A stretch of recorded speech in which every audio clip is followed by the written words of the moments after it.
Oops.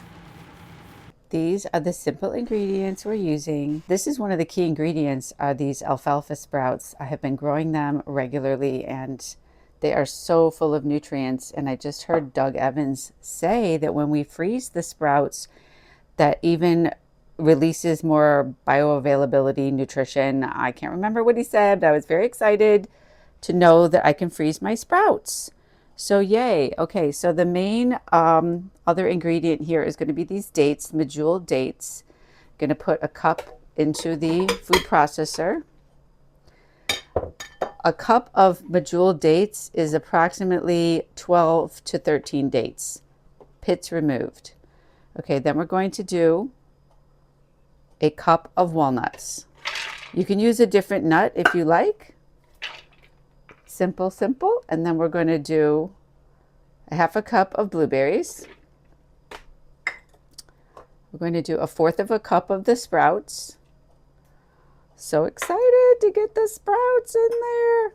And we're going to do the zest from 1 organic lemon. Love that lemon.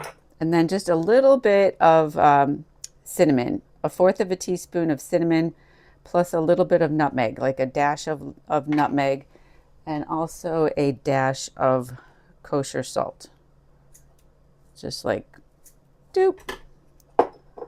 And then we'll just get it started. I decided to add 2 tablespoons of lemon juice.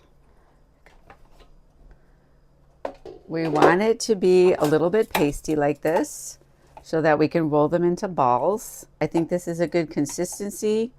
I think I'm going to just spin it just a little bit more. Just want to work with it and play with it, scraping down the sides until it has that kind of, you know, sticking, holding together. Taste it, add any more seasonings, and then you'll make your little balls and freeze. 18 blueberry Bliss balls plus another one if I didn't have to eat off the spoon. So good.